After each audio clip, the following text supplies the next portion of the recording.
快进一下。好。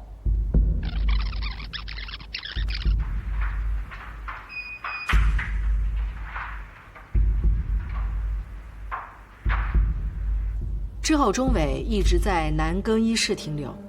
这期间，陈斌以及另外5名男会员都进出过更衣室。一直到14点33分，钟伟离开了男更衣室。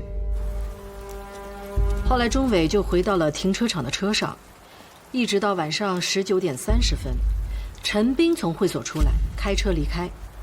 钟伟就开着车跟着陈斌的车去到了利民巷。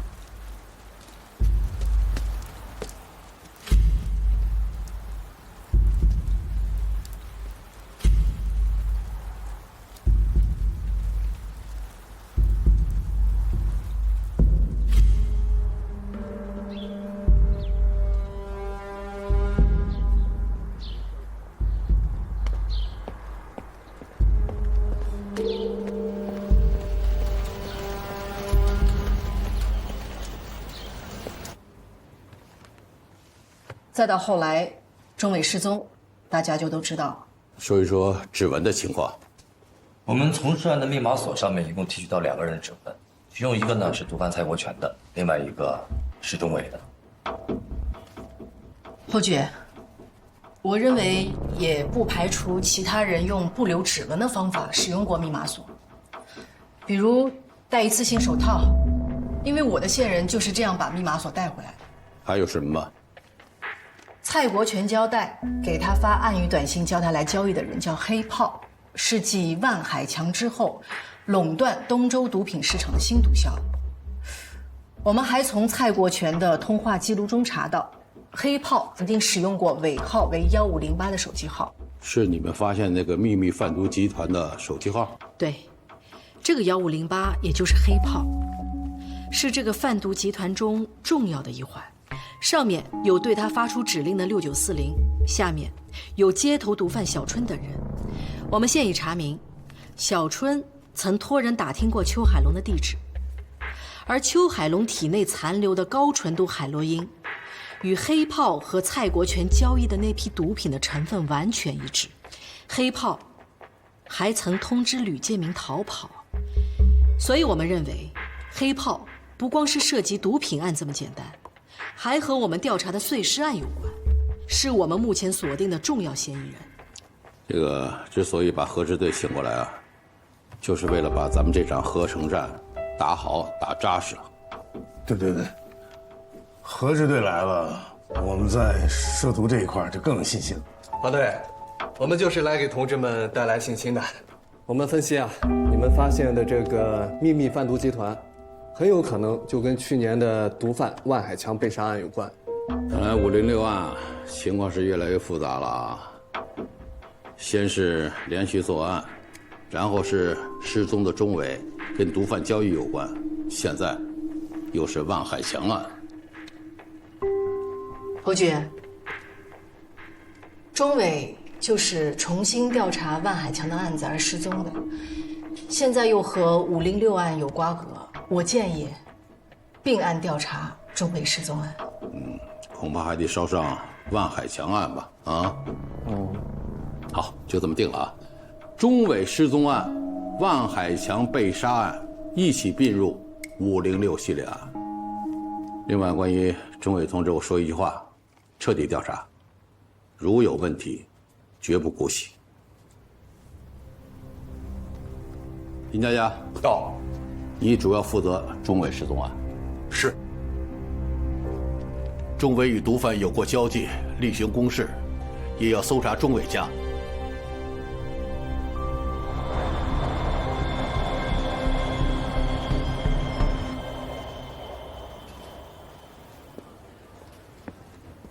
姐，哎，你快来看，这陈斌绝对有问题。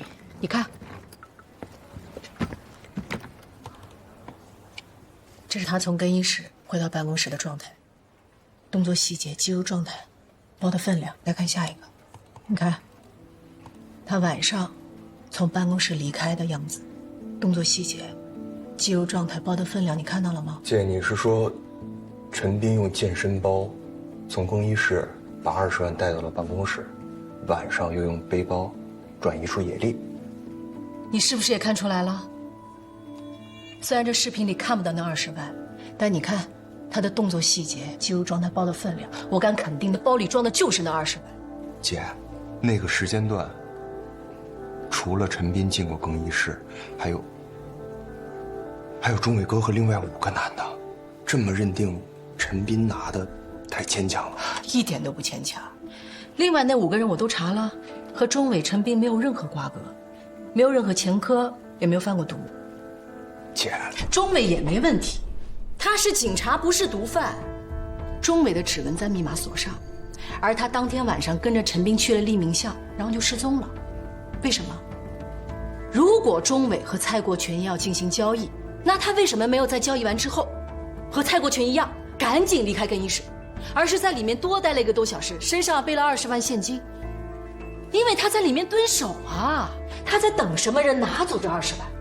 然后他等到了陈斌，他看到了陈斌拿走这20万，所以他才回到了停车场的车上继续蹲守陈斌，然后跟着陈斌去了立明巷，然后就莫名其妙失踪了，这才符合逻辑啊！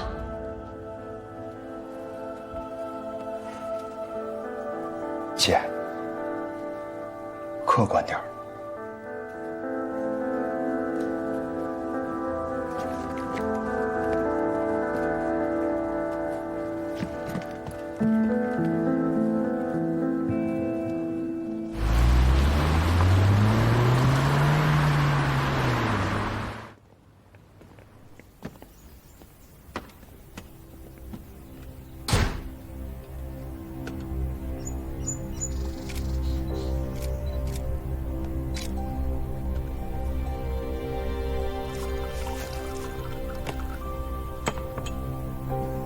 来，喝水。谢谢，那个，谢谢你，之前让赵老师带我。哎，你别这么说，应该是我师傅谢谢我才对，又给他找了个好徒弟。你别光站着，你坐。哦。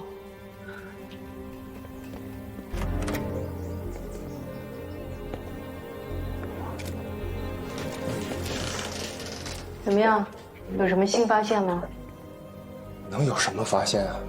大家就是来看看最近有没有人。不用解释，继续。哎，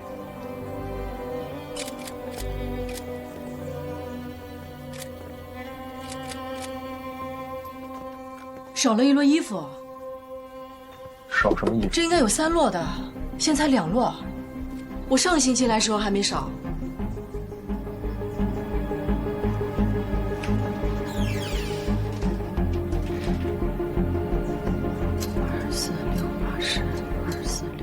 少了2条牛仔裤，应该是20条，现在才18条。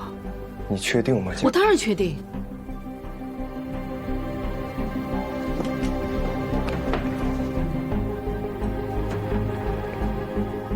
少了双鞋。钟伟哥回来拿过东西。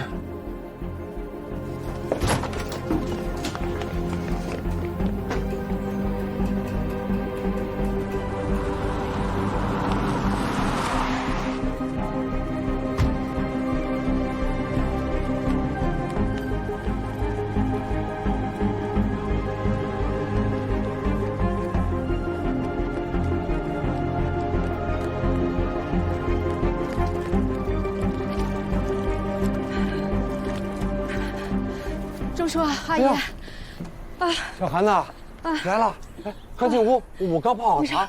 是不是又熬了一宿夜？我就想来问，你们有没有钟伟的消息啊？有没有接到过他的电话，或者是陌生来电之类的？没有啊。小韩，是不是小伟的事儿有什么线索了？我们在钟伟的房间里发现少了些衣服和鞋。什么时候的事儿？今天早上发现的，我上星期才去过，那时候还没少呢。我们小伟，他是不是没出事儿？他就是执行任务，你们大家伙不知道，以为他失踪了，是不是啊？咱们小伟没事儿，他不是回来了吗？阿姨，您别着急，只要有消息，我一定马上来告诉你。小韩，为了肖伟的事儿，你们已经尽力了。董叔，阿姨，你们放心，我一定会找到他的。等我消息。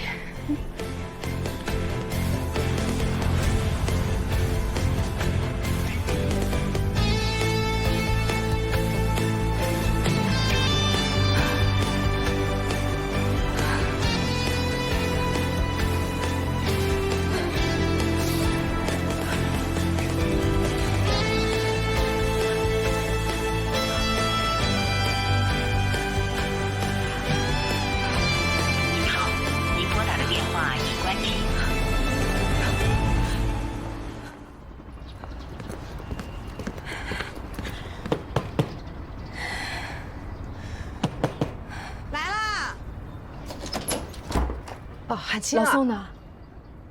他不在，去他爸爸那儿了。他多久回来？不好说。他爸家在哪儿啊？在省城。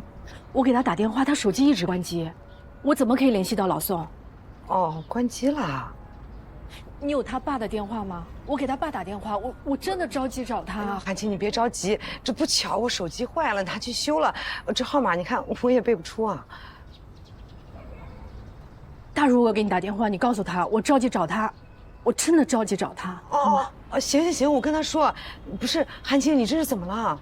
是。哎，别着急啊。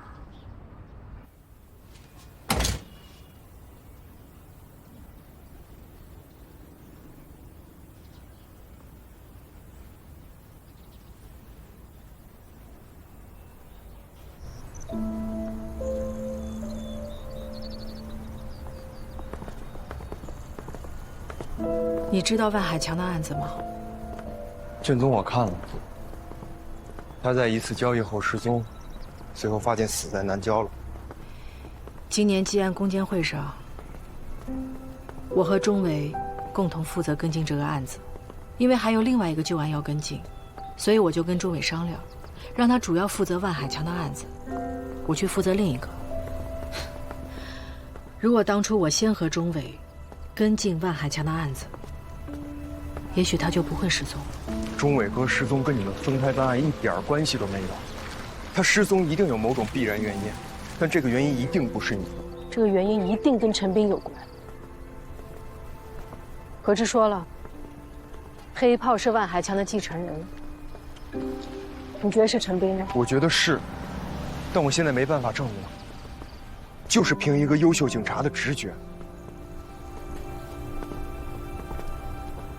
钟伟也说过这样的话，而且不止一次。姐呀，我们当警察的，是不是不该这么感性？我认为，这恰恰是一个好警察最重要的能力。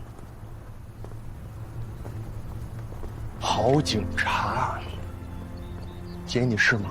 我是。这是我目前想干，也是唯一能干好的事。那钟伟哥调查万海强的时候，提到过陈斌吗？在他失踪之前，我们还没有在一起讨论过案情，他还处于自己调查的阶段。我给你煮了碗面，吃点吧。你放这吧。案子卡在哪儿了？这什么呀？没什么，一条没用的线索。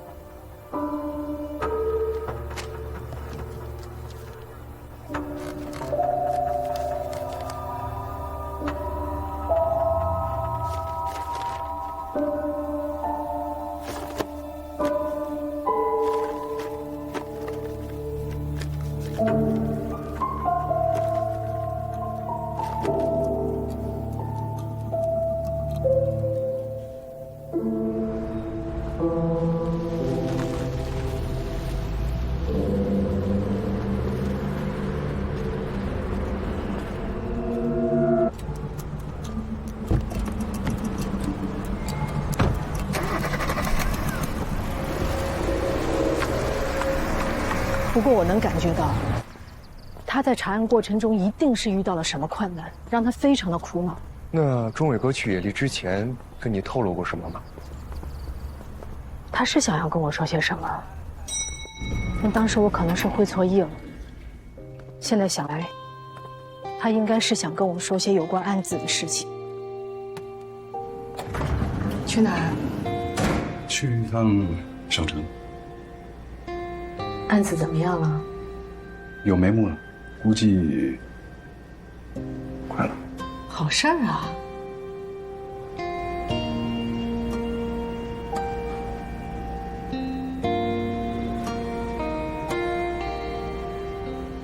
明晚吧。你有时间吗？我有啊。有些事儿我一直想跟你说。没问题。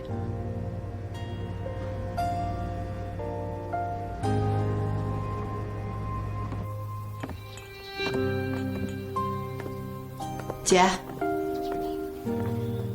你怎么来了？姐，你会做糖醋排骨吗？会啊，你想吃啊？怎么做啊？难吗？你想做给谁吃啊？哎呀，你就别问了。哟，我还保密呢。来，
这个给你，今天你手机不是因公殉职了吗？哦，我不用，我会自己买的，你拿走。哎呦，这是我去年我妈过生日我给她买的，她不喜欢，然后一直放在我这儿，在我家都落灰了。你再不用的话，都过了保质期了，就不能用了，你就当废物利用呗。那我不客气了。别客气。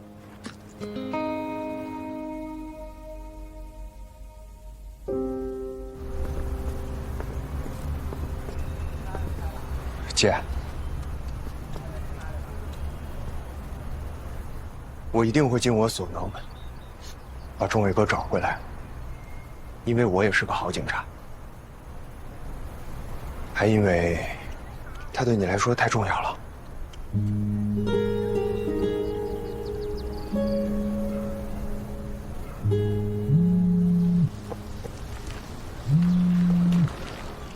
喂。好，我马上回来。怎么了，姐？有司机报案说范玲玲被杀那晚，他拉过范玲玲和白小慧去过利民巷。利民巷，钟伟哥失踪的地方。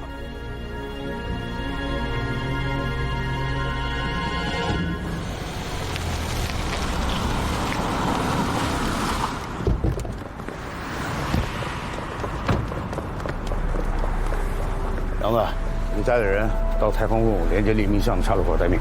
是，方队，走。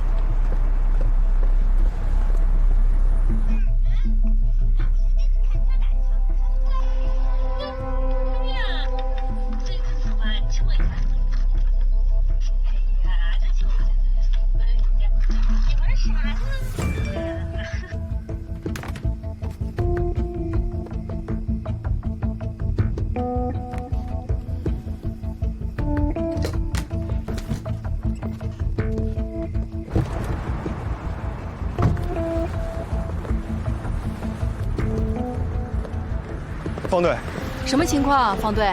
报案司机说，5月5号，白晓辉和范玲玲下车之后，就进入了黎明巷。我们调查监控，发现了这个。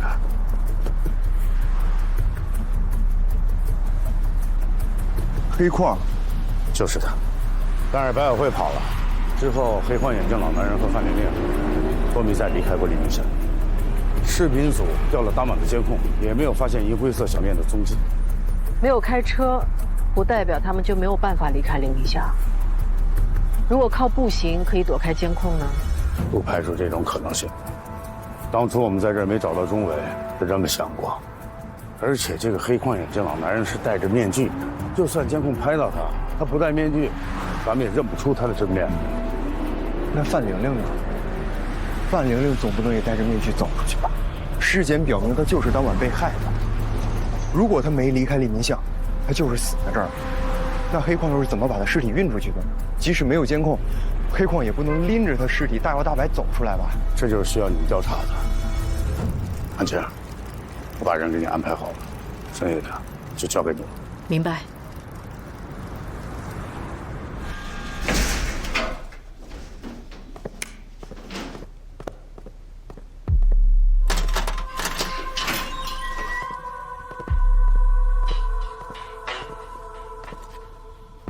知道。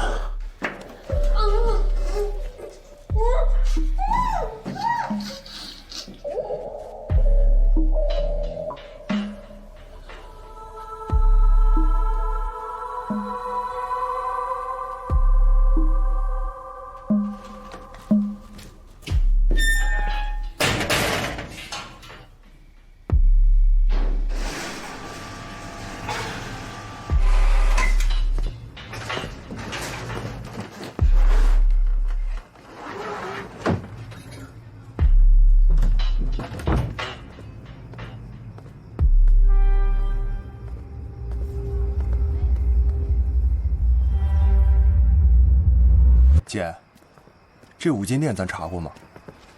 查过，店主叫王学华，没有前科。调查钟伟失踪的时候，我去找过他几次。来吧，这次你来查。我行吗？你不行吗？跟我搭档这段时间，你有掉过链子吗？那倒是。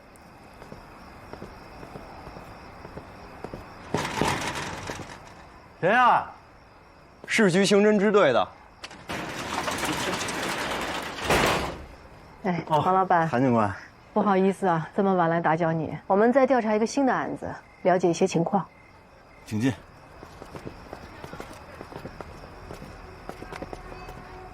王老板，5月5号在店里吗5月5号在，劳动节我就没出去过。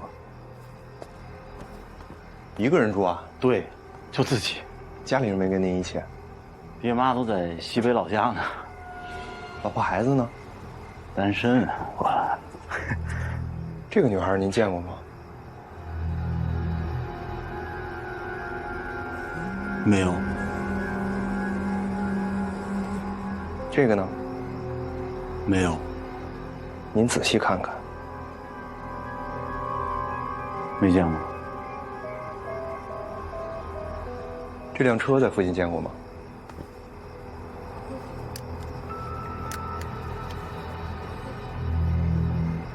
没有，没见过。平常不开车？你看我像有车的人吗？这个人你见过吗？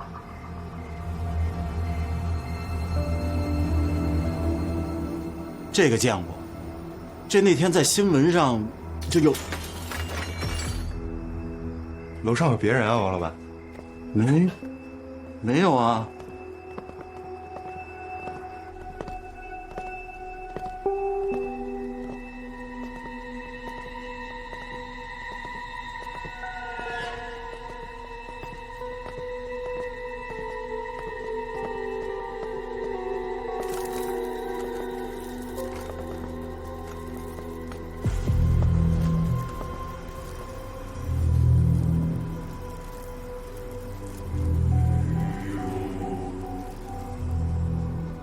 这能开吗，王老板？可以。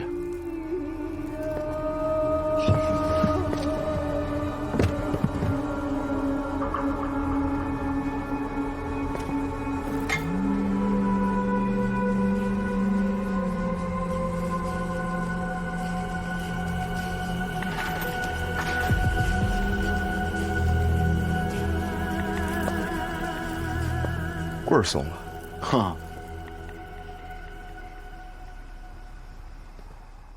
王老板，哎，你这供的是什么神仙啊？门神。门神啊？门神不应该放门口吗？怎么供在2楼？风水先生说放1楼犯冲，就让我放2楼了。你有多高？176、177，好久没量了。足过不少啊！您这儿肯定卖斧子吧？啊，卖。上一把什么时候卖出去的？这我得查查了。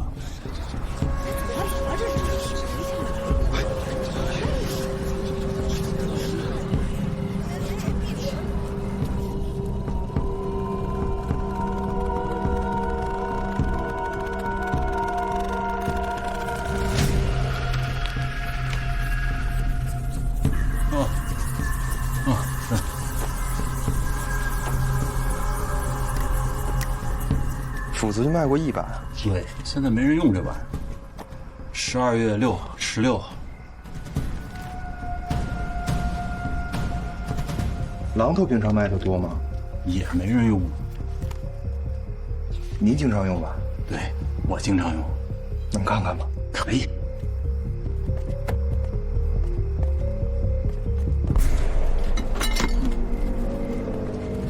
不好意思啊，这个我们带回去检查一下，不介意吧？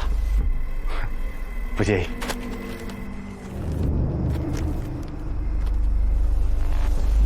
不好意思打扰了，感谢配合。没事。打扰了，王老板。嗯。哎，王老板，这个可能要检查完才能给您送回来。没事儿，不用送我了，还特意跑一趟。不要了，不要了，谢了。没事。拜拜，韩警官。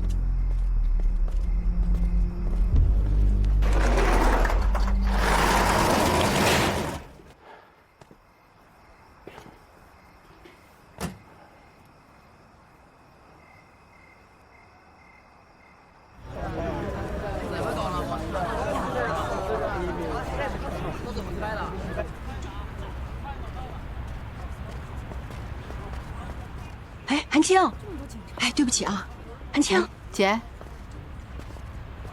怎么了这儿？没事儿，我们来调查一些情况，你快回去吧。哦，你注意安全啊。吃饭了吗？吃了。嗯。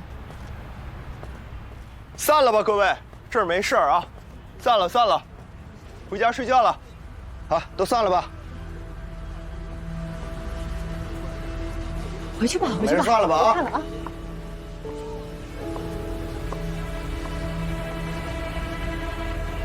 姐，我才发现，你姐的茶楼跟王学华五金店是挨着的。是啊，这样的房子很多。面向主干道的都是一些门面房，装修的光鲜亮丽的，背后都是一些破败不堪的自建房。贝利哥，哎，帮我把这个带回队里。好，谢谢。散了吧，各位，回家睡觉了啊，注意安全都。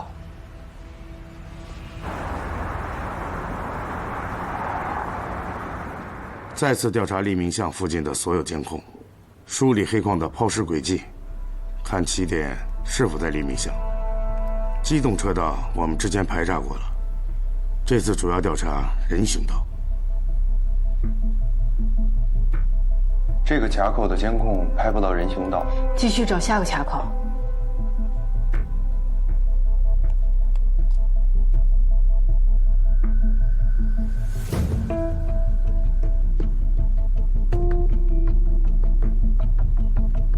黑矿哪来？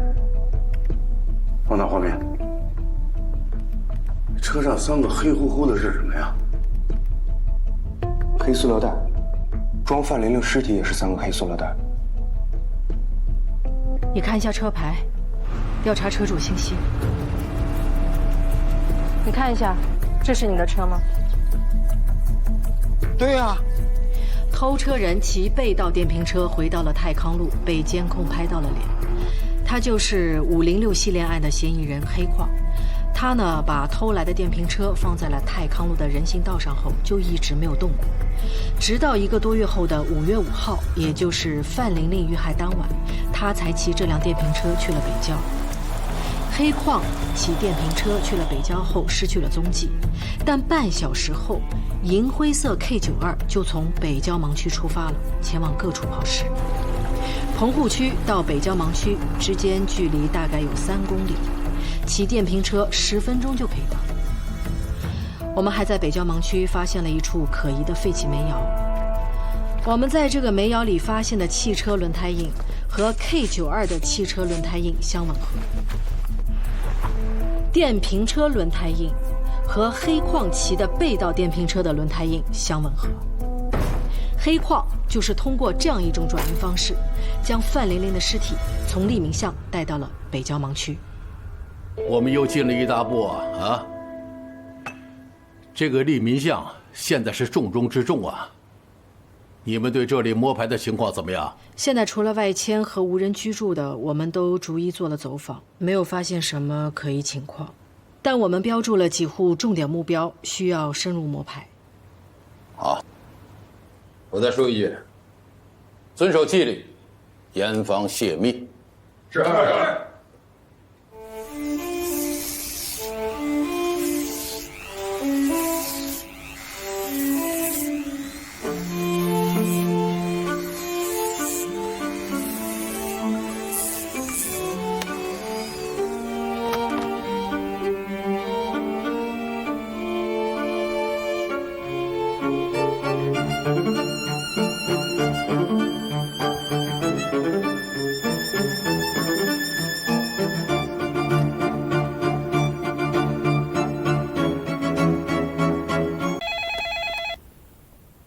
您好，东周110。您别着急，慢慢说。您现在的位置是哪里？利民巷甲2号是吗？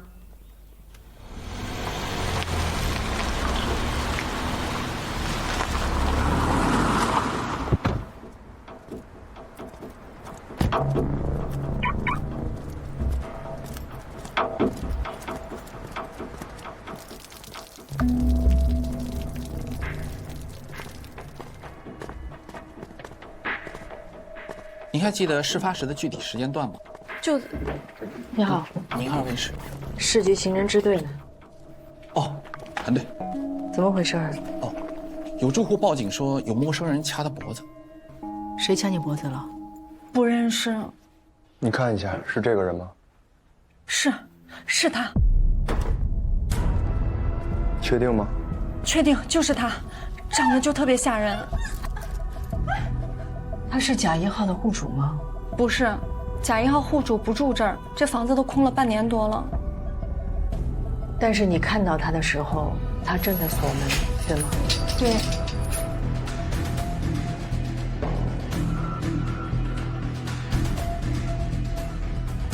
这门上一直是2把锁吗？不是啊，这什么时候又多了一把？一会儿就从门锁开始查。我跟他们说。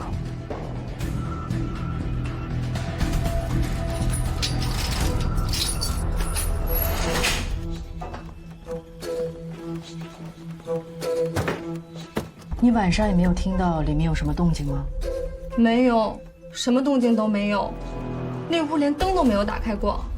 甲1号没人住的这个情况，这巷子里的其他居民都知道吗？都知道。那之后有人来过吗？没有，要是有人来，我肯定看得见。甲1号业主已经去世了，他儿女说没见过门上的链子锁，也不是他们装的。去世这半年都没回来过。还有什么要补充的吗？没了，我就知道这些了。行，没事儿。你要是想到了什么，随时和我们联系。行，好的。谢谢。哦，对了，我想起来，他穿的那条牛仔裤好像有点不太一样。怎么不一样呢？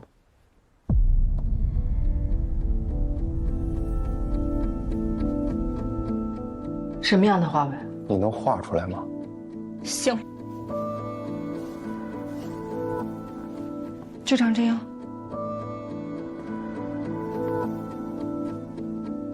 姐，这牌子我认识。这牛仔裤是太小众了。这条啊是我的护身符。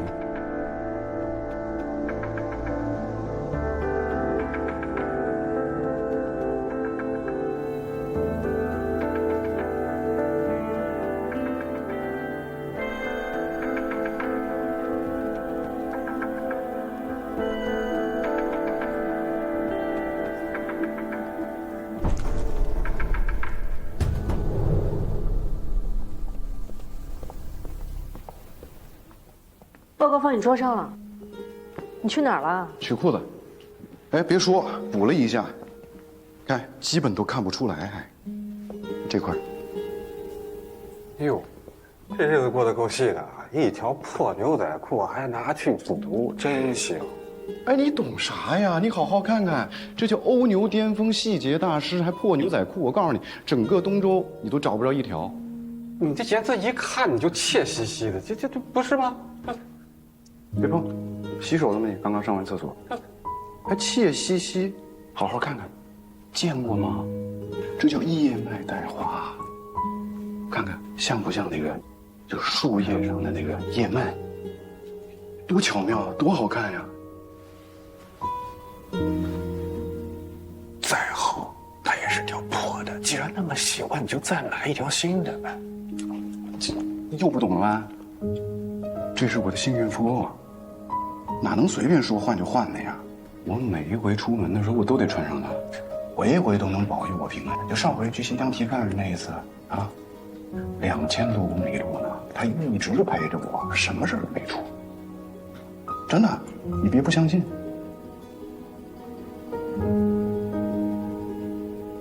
杨子，文静，林佳佳，跟我来一下。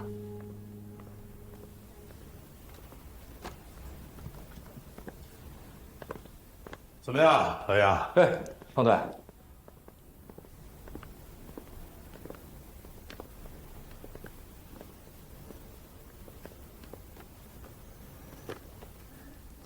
爆发样本和编号00718培养成功了。00718是谁啊？钟伟。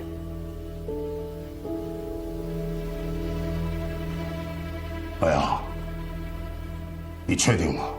我确定，我们就是怕出错，所以反复验了好几遍呀。我们还在墙上发现了血迹，跟碎尸案的受害者范玲玲匹配成功。还有其他发现吗？屋内各处呢均检测出了高浓度消血液的残留，证明有人将屋里彻底清洁和打扫过。既然已经彻底打扫了，那怎么还会留下这些血迹跟毛发呢？说明凶手他不够专业，只清洁了肉眼可见的罪证。钟伟不可能这么不专业。但是如果他没有紫光灯这样的专业仪器，那也有可能会留下这些漏洞，对吗？老杨，钟伟跟咱们一样是天天干这个的，好吧？你觉得他真要作案，他会留下这么不专业的漏洞让咱们查到吗？啊？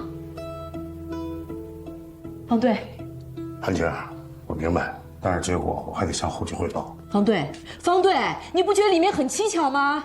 我昨天才去了黎明巷，今天早上钟伟就莫名其妙出现了。这1个多月我去过那么多次黎明巷，从来就没有人说见过他，他怎么那么巧就出现了呢？韩姐，我宁愿相信是他，知道为什么？因为我希望他还活着，我希望他能亲口告诉我到底发生什么。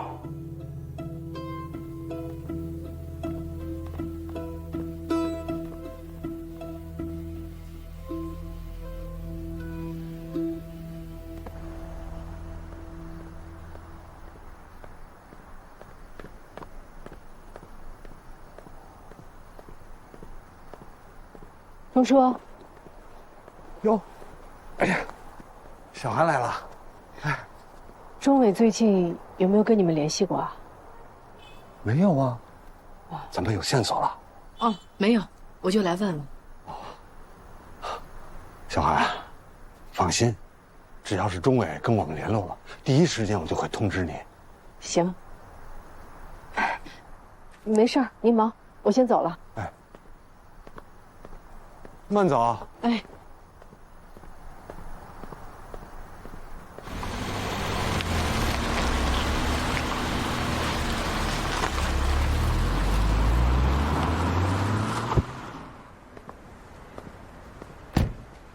晴儿，过来了。师晴儿，进来歇会儿吧。钟伟有没有跟你联系过啊？没有啊。那菲菲师娘呢？有没有联系过他们？要是联系他们的话，他们会说的呀。怎么了？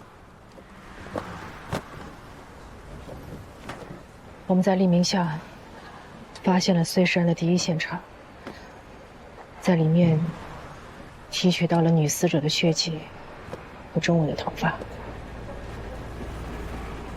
钟伟的头啊？什么意思啊？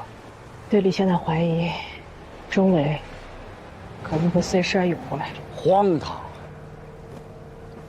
他怎么能干出这种事来呢？是呀，我也不相信啊。钟伟是个什么样的人，他们不知道吗？晴儿啊，相信自己的判断，啊？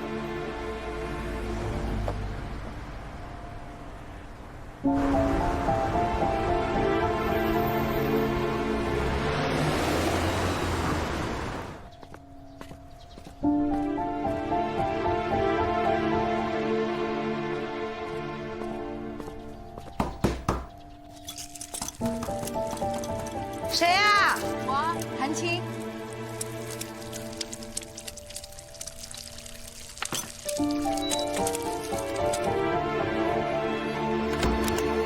啊，韩青啊，你吃饭了吗？老宋在吗？哦，他不在，还在省城他爸家呢。是吗？啊。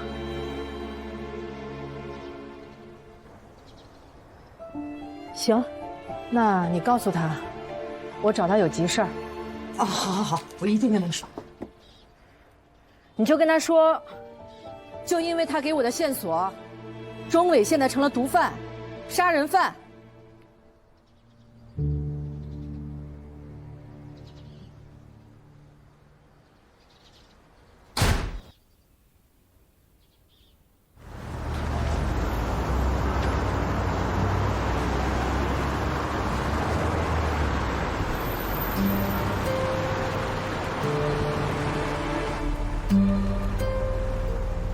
师傅，他怎么了？哎呀，就是压力太大了。喝多了？是啊。没事，坐吧。啊。哪儿过来的？队里。不是你们队里最近案子多吗？还行啊。那他怎么成这样了？没事，我一会儿送他回去。再让他睡会儿吧。你吃完了吗？哪顾得上吃啊？你看他咕噜咕噜光那么喝了，什么都没顾得上，就成这样了。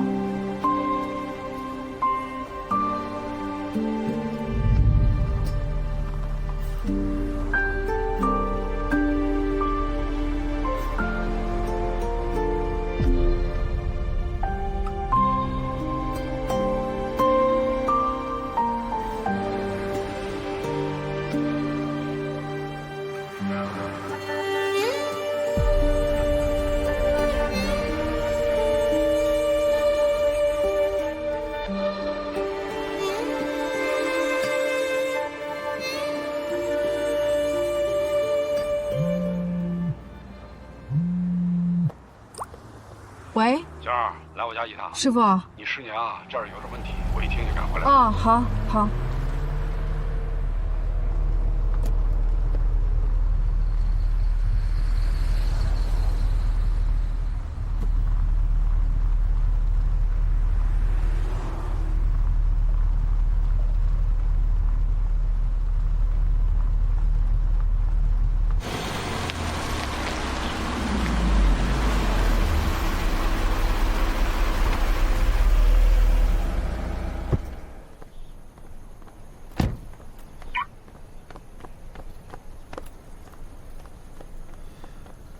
晴儿，师傅，奇怪啊，你师娘刚收到了10万块钱，你看看吧。什么时候收到短信的？差不多15分钟之前吧。你查过银行卡了吗？不会是诈骗短信吧？查了，确实有这10万。客户说是通过 ATM 机无卡存款操作的。稍等。喂，钟叔。哎，小韩呐，哎，我跟你说啊，刚才呢，有人往我的银行卡里转了10万块钱。我让你阿姨去查了，人家银行客服说这是用什么啊？无卡汇款。哦，对对，无卡汇款操作的。我们也给所有的亲戚朋友打电话了，可是没有人给我们转过款呀。钟叔，你先别着急，你先把电话挂了，我查一下告诉你。哎，好，好。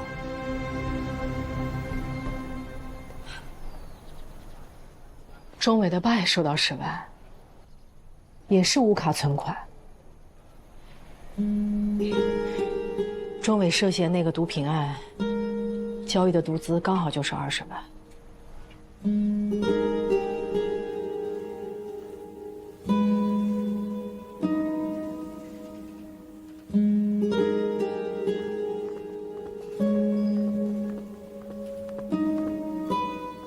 什么情况？侯局，啊，侯局，1小时前，我师父赵文斌和钟伟的父亲各收到了10万块钱，都是通过 ATM 机无卡存款转入的。我们通过调取银行监控查到，打款人是黑矿。这笔钱和毒贩交易的20万一致，我怀疑这是有人故意在陷害钟伟。黎明巷假1号的样本结果出来了，血迹是范玲玲的，毛发是钟伟的。还有什么情况？黎明巷假2号的报案住户还提供了一条重要的线索。文清，说。假2号女裁缝画出了黑矿所穿牛仔裤的图案，这种图案呢是一个国外小众牛仔裤的独有标志。钟伟也有一条类似牛仔裤，但我坚信它和黑矿无关。侯局，我想补充一点。你说。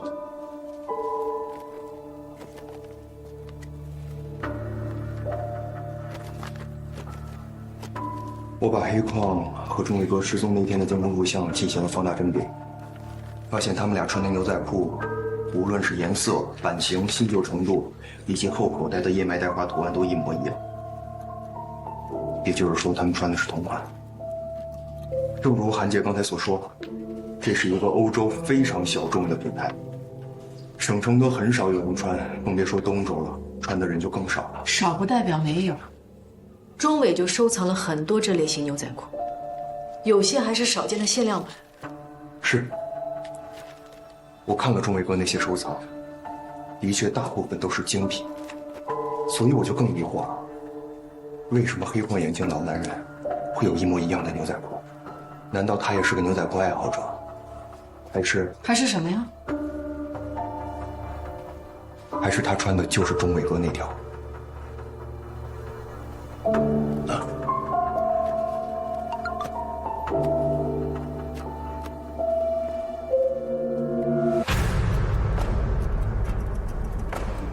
怎么了，韩静？钟伟的短信。钟伟？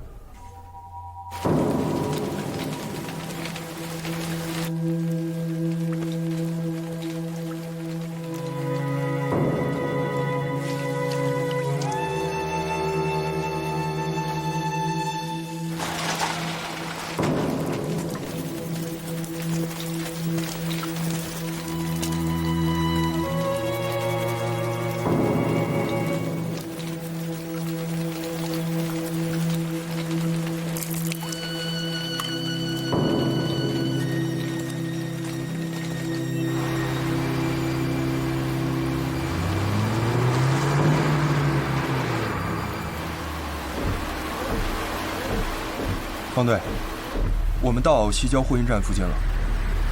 钟伟哥的手机定位还能更精确点吗？好，我明白了。方队说西郊货运站刚经过一列货运列车，让我们去河西兴台附近。姐，嫌犯穿的是钟伟哥的牛仔裤，不代表就是钟伟哥。我只是想过滤掉错误信息。以免咱们的调查走弯路。钟伟是个好警察，你知道吗？他是个好警察，无论你们找出多少对他不利的证据，都不会改变这一点。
你没事吧？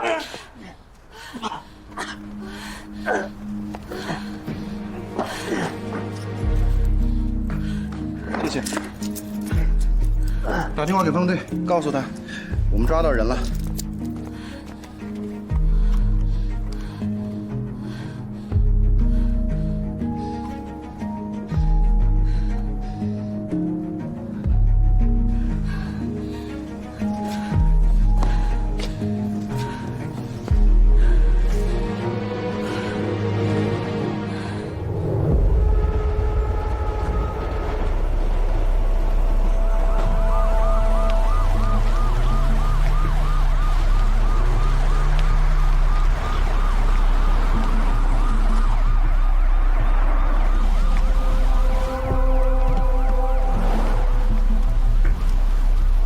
各单位注意，上车检查，没有我的命令不许开枪。行动。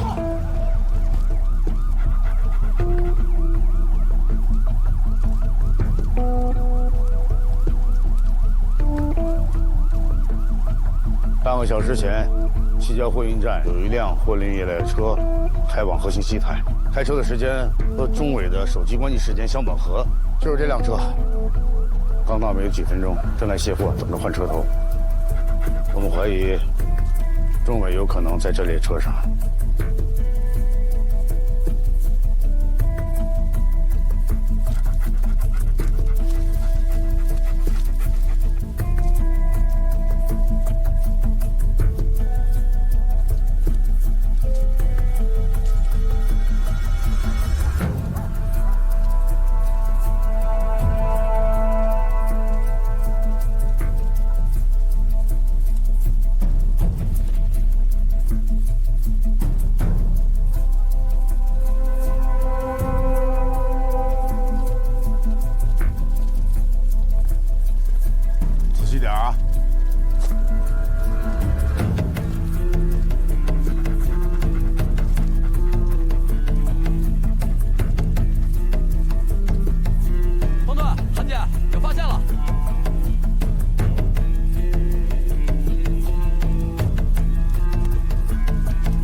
合家里少的那些衣服吗？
安静啊，我知道，钟伟呢是你的搭档，他出事你心里不好受，我心里也不好受，队里人都不好受。你是不是觉得钟伟回不来？他已经失踪52天了。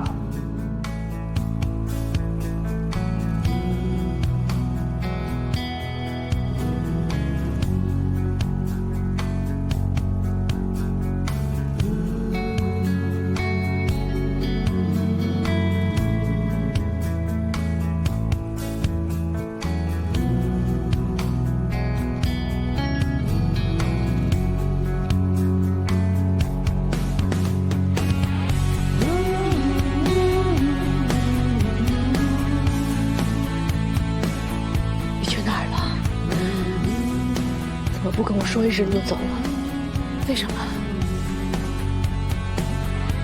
别再找我了。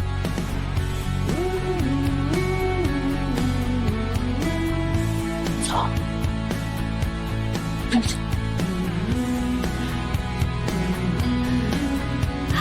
别走！别走！别走！别走！你回来！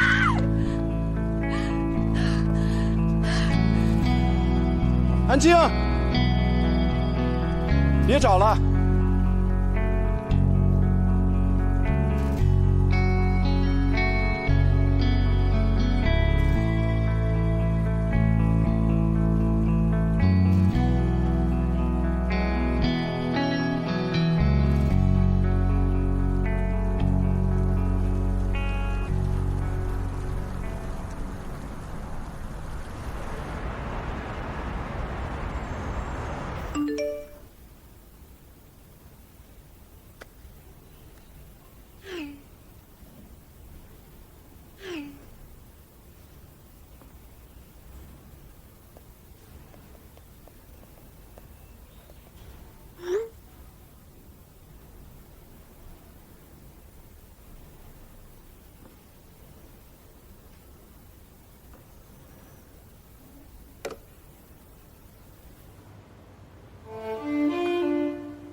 你得把备份交出来，还有钱，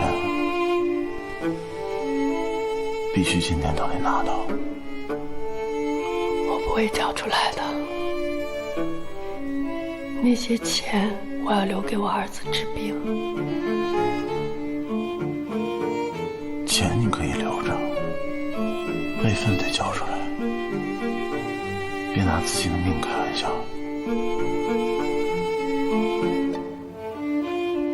命不重要，我儿子的命才重要。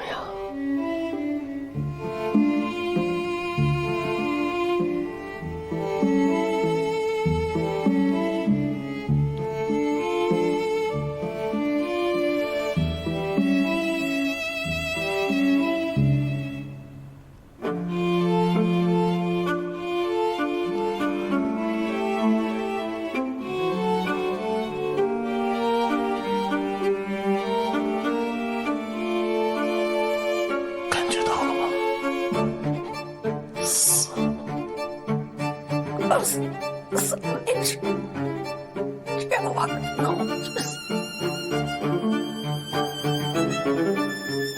跟老子动手了你！哎呀！你别打了，别打孩子了，小华，你快跑啊！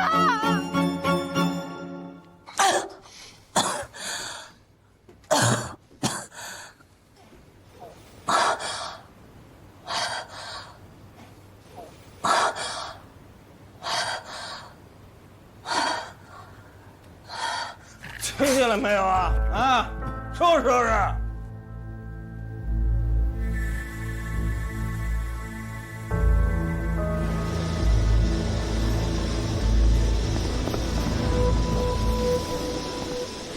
小华，这是钱跟车票，你拿好了，一会儿从那上车，在车上等我啊！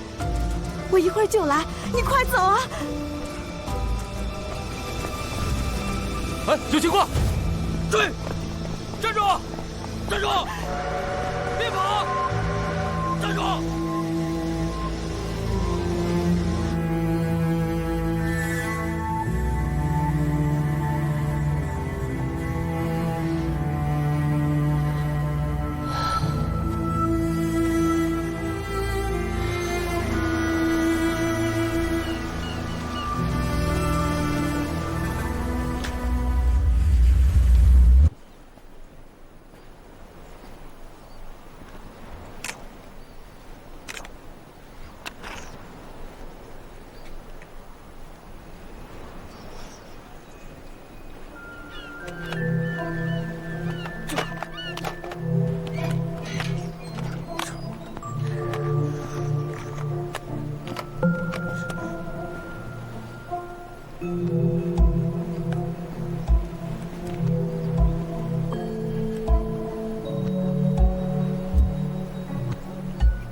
找谁呀？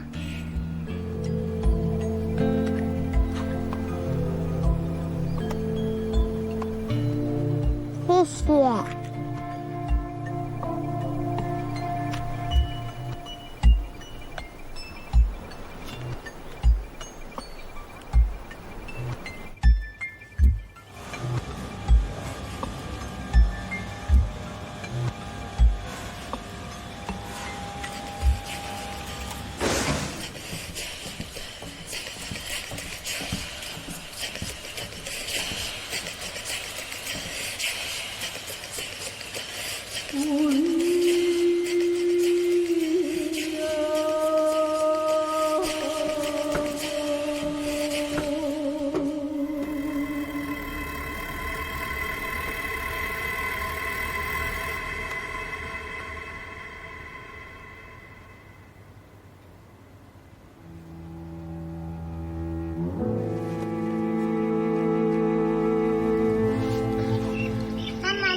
是个好妈妈，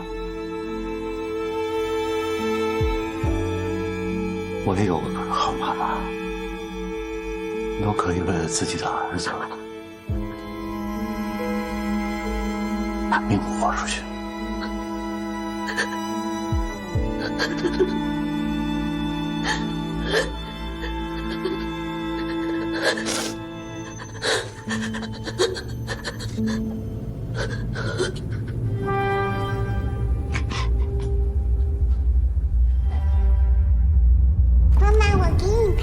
你先玩，妈妈给你弹。哎呀，你怎么那么怕玩啊？我最爱的。哎呀，来，转过来。妈妈不在，你要听姥姥的话，记住了吗？嗯。你亲亲我。